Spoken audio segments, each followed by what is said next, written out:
Welcome to the MCN Banquet Mop-Up Special. I've read through the post, it is extensive. I would have made this video yesterday, but water was coming through my front door, so me and Em have been trying to deal with that. This is a bit of an everything response, a little on Kabam Crash, the structure and what the game is before going into the event. That's why the video is separated out between non-Banquet Context and Banquet Event 2024 Context. The TLDR to this is that, did this event totally align with players' expectations? No. Did it for Kabam? Yes, but they do admit to failings and their learnings for 2025, of course. Do we trust in Kabam to make the event a good event ongoing? Largely, no. There's a lot of transparency in context, which is split into the non-banquet and banquet context, as I mentioned earlier. And the finishing point is, does it change anything? No. If you're peed off by the event, then there's no changing that. You'll still be peed off. I was annoyed about spending more baseline units at the point to get more of all the milestones, which is poo-pooed in this as straight off as it's just inflation. And of course, I didn't appreciate that by Kabam, but I want to give thanks to Kabam Crash for actually going out to respond.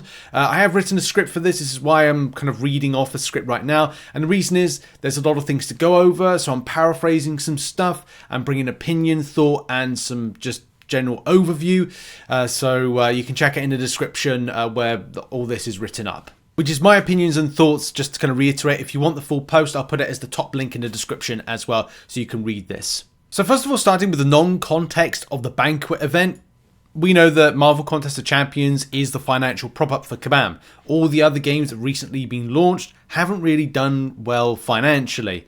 Is this part of a changing time when it comes to the mobile game industry? Well, that again is up for debate. With other Marvel games going in its success, where skins have been the most thing that you could actually spend on. And yes, that's not a mobile game, but at least there's some elements of, okay, well, a lot of people aren't just chasing spending excessively to get somewhere, like a lot of other kind of gacha, gamba, pay-to-win type mobile games. Crash this here about seeing some YouTube-based coverage and forum posts about if Kabam added this to an offer or this to a thing, they'd make more money. I don't know if I've said anything specifically to that chime, but there would be times where I'm always looking for value for people that play this game. I don't spend, other people spend, or spending units. You want to get as much as possible to do as much as possible in game because you're always chasing something. And it's something that I've said a lot in videos recently, especially the last few months.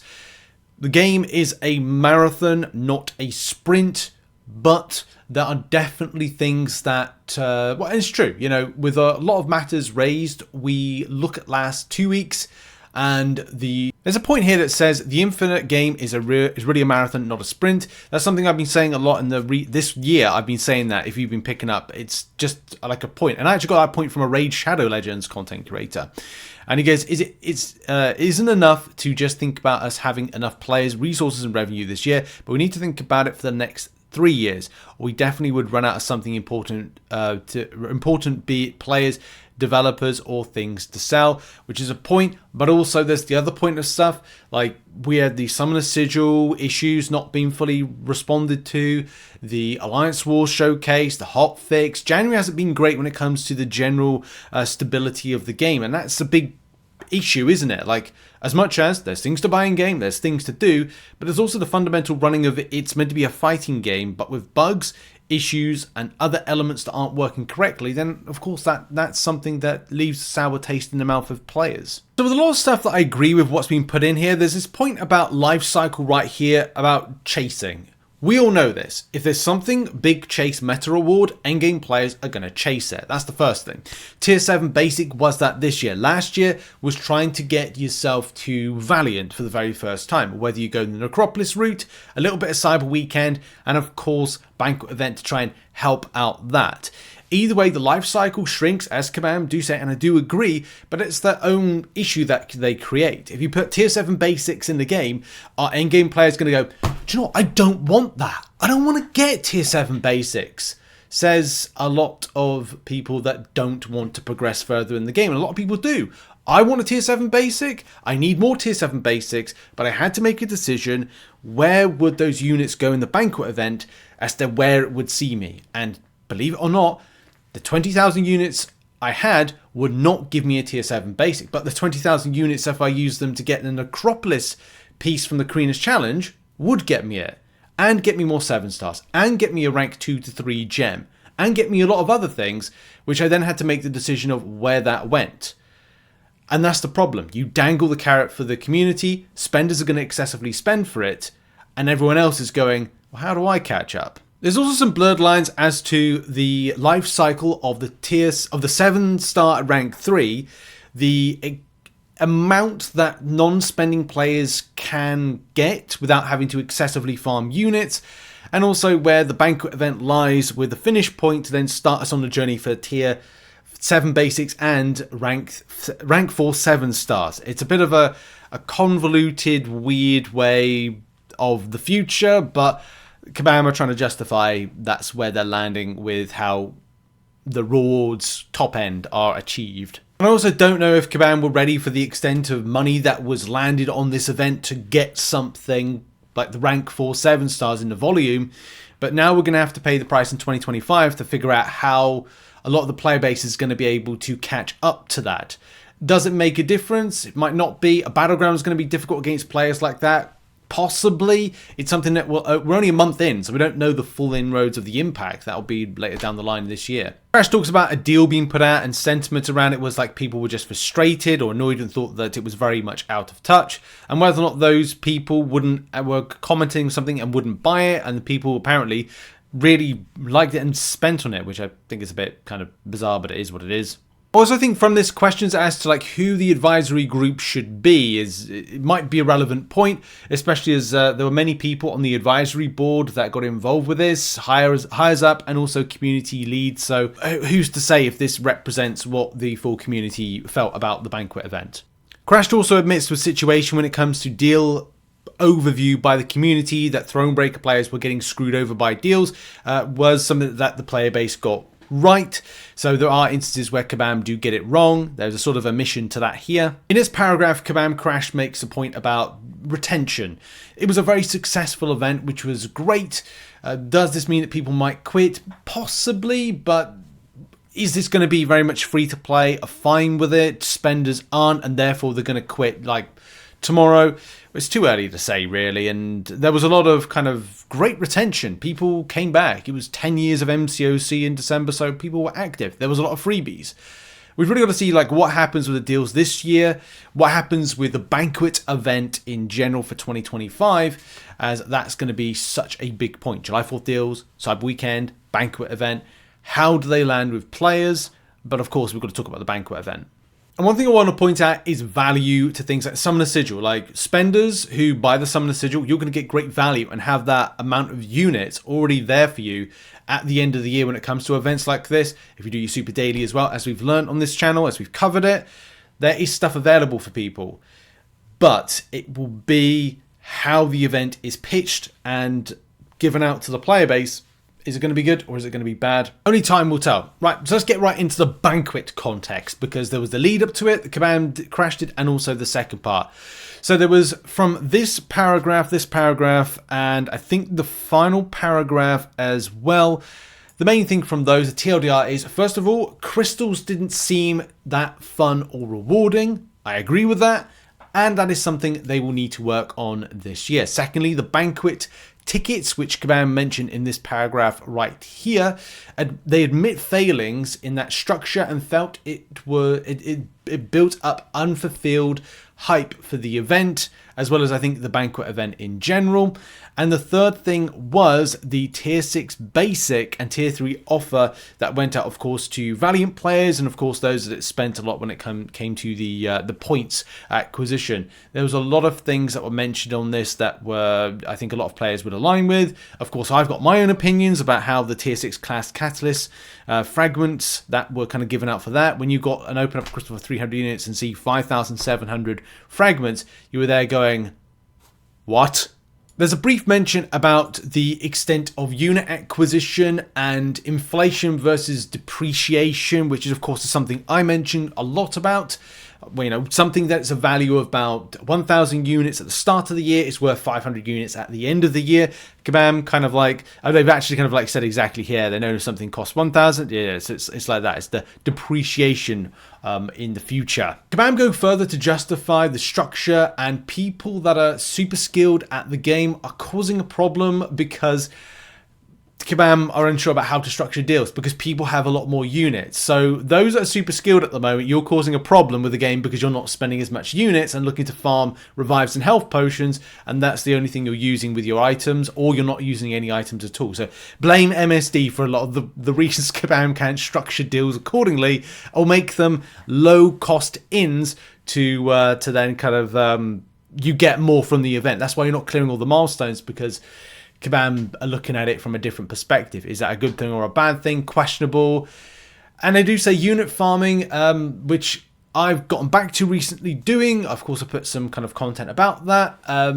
Yeah, like I'm hopefully by the end of the got a lot of units, but if I change my employments, I'm not going to farm as many units as possible, which is relevant to this because if I have less units or more units, my investment to an event is going to be more trickier, or it's going to be fine. And there is a big question as to like, if you are a big arena farmer and you get a lot of units, do you have any problems with investing those units into events?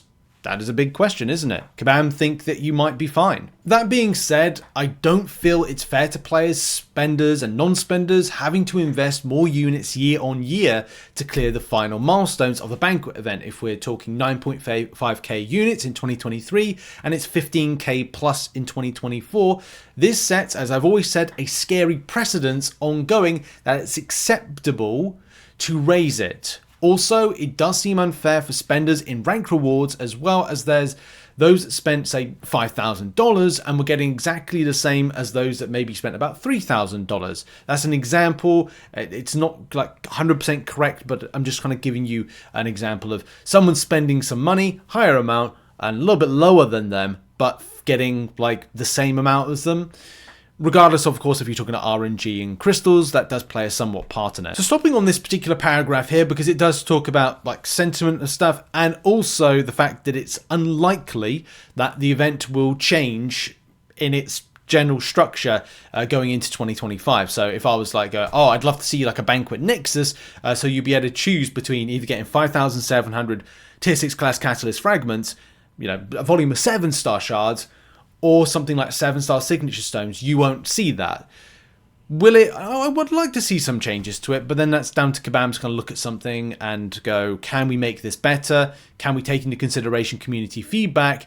Is this less about internal feedback and more about general outside feedback from the player base?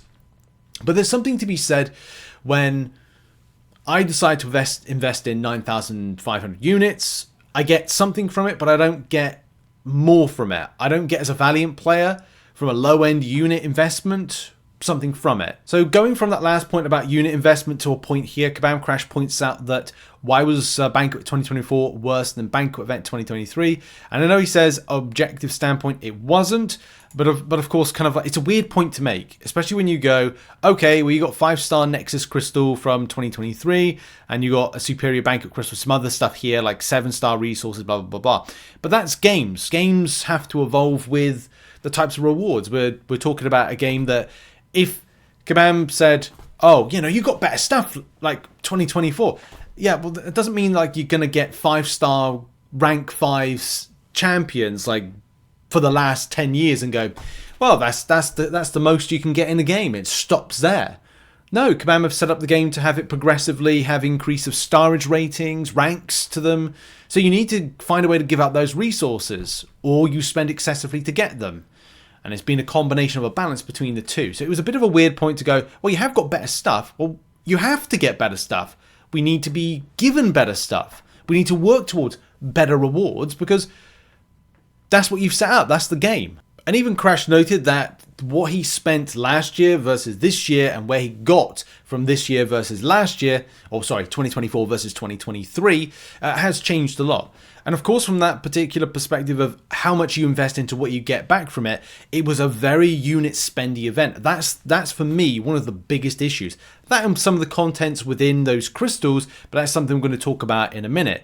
But I just didn't like the fact that it's a precedent set that in future events you're going to have to spend more units. And I don't like that. I don't like that narrative at all. Yeah, there was a lot of things available in the Realm event. But for me, like, I would have been able to get more better stuff if I spent more units. And I didn't want to do that because I wouldn't get what I wanted personally of value to my account in 2025. I felt pressured into going, I'll have to go Karina's challenges because I need to get that tier 7 basic to start off with. If we get a new progression, which I don't know, and a lot of the time it is a lottery with a game, I would have to go back to that content to do it. So do I do it in January and get it cleared out before this gets put in? I had to have a lot of questions of myself, and maybe I'll get it wrong now, but maybe I won't get it. I'll get it right by say July 4th deals. Crash says that focusing on the limited rewards allows them to plan the game economy, so if the game is flooded with 7 stars at rank 4 materials, they can manage 2025 to get everyone caught up.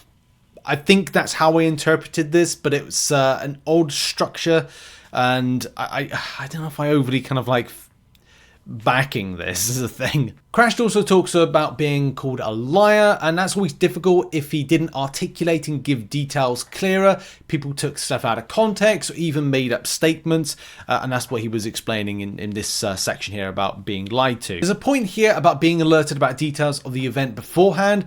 I think the issue for one was drop rates and increments of the items. If you knew on the 1st of December as a community about 5,700 tier 6 class catalyst fragments is what you could get for 600 units being spent in the SBCs, there might have been a conversation starter as to how this would play out from feedback before the event launched. Therefore, if we knew about it and players talked about it, could this be something that might have been changed?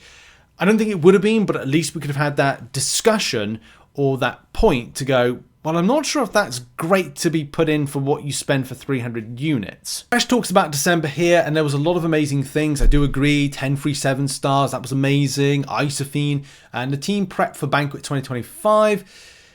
Maybe it's time to sack it off or change the event, but I know Kabam won't do that because it's a moneymaker. There needs to be a formula to get it right, whether it's some sort of Banquet Nexus crystal where you get to choose your fate per crystal, baseline unit investment to take home per progression needs to be altered, but it's not my job and your job to get this sorted. This is Kabam's job to put in a blueprint for consistent event that ticks everyone's boxes.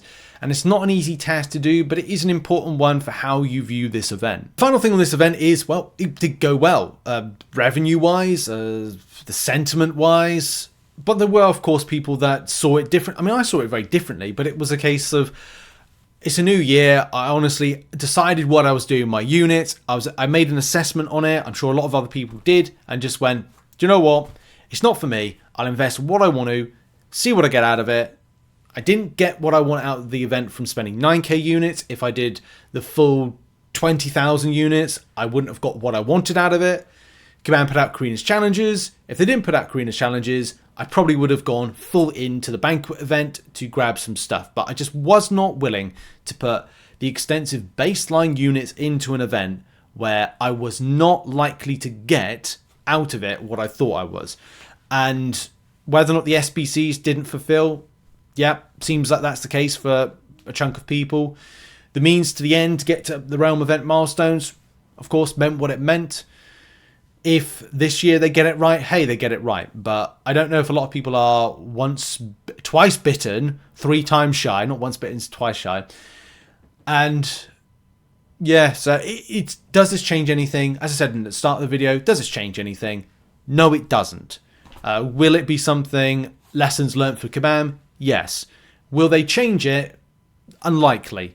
So take this as a good, transparent response. I want to say thanks to Kabam Crash who went out to kind of answer all these questions, thoughts, theories, and give some justifications around it. I think that it was very well put together. A lot of stuff I agreed with, but of course there's stuff that I disagreed with when it came to there's some structure elements I don't really get, but I don't know if that's based on the fact that me being non-spending and my opinions on depreciation, inflation, access in, and fairness when it comes to this game.